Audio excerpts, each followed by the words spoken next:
حضور کا وصال ہو گیا اور یہ دردناک لمحے تھے حضور کے وصال کے۔ اللہ اکبر، صحابہ کے کلیجے جل گئے۔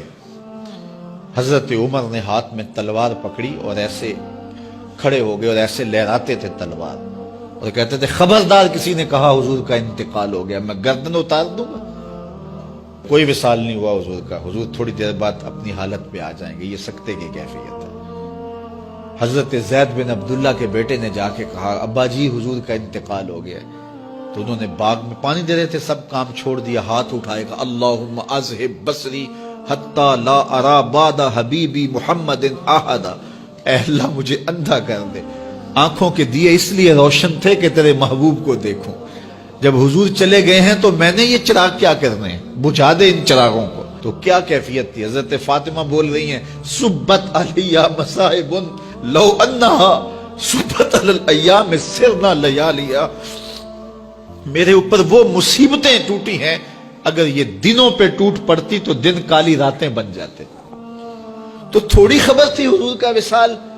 اچھا جب یہ کیفیت تھی صحابہ کی اس نازک موقع پہ، چونکہ منافق اندر ہی ہوتے ہیں، تو منافقوں نے ایک کھیل کھیلا، وہ صحابہ میں پھیل گئے اور کہنے لگے واہ واہ حضور کے دم سے رونقیں تھیں، مسجدیں آباد تھیں، سجدے تھے، قرآن کی تلاوت تھی، اب کس نے نماز پڑھنی ہے میاں، اب کس نے روزہ رکھنا ہے، اب کس نے زکوٰۃ دینی ہے، اب کس نے حج کرنا ہے، ختم کہانی، یہ بات کرنی شروع کر دی۔ اب یہ بڑی نازک صورتحال، تو کیا حضرت ابو بکر کا کلیجہ نہیں جل رہا تھا؟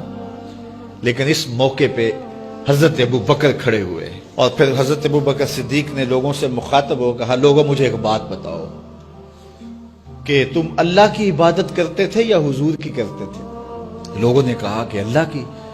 تو کہا کہ کیا حضور کے وصال کے بعد تم اللہ کی عبادت چھوڑ دو گے؟ کہا نہیں۔ کہا مجھے بتاؤ جس دین کو سر بلند کرنے کے لیے حضور نے اپنی ساری زندگی لگا دی، تو کیا حضور کے چلے جانے کے بعد اس مشن کو چھوڑ دو گے؟ لوگوں نے کہا نہیں۔ تو کہا پھر اٹھو اور نبی کے دین کا پرچم تام لو۔ حضور کا وصال ہو گیا ہے، اب حضور کے مشن کو ہم نے اٹھانا ہے اور اپنے کندھوں پہ وہ بوجھ لینا ہے۔ تو کیا جس کے لیے حضور نے اپنی جان تک دے دی، تو کیا ہم وہ مشن چھوڑ دیں گے؟ صحابہ کے اندر ہمت پیدا ہوئی، کہا کیوں چھوڑیں گے، ہم تو اٹھیں گے اور پہاڑوں سے بھی ٹکرا جائیں گے۔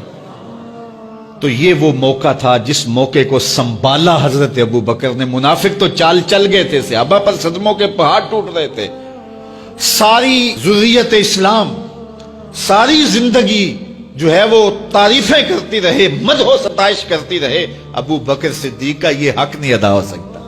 یہ احسان کیا ہے امت کے اوپر حضرت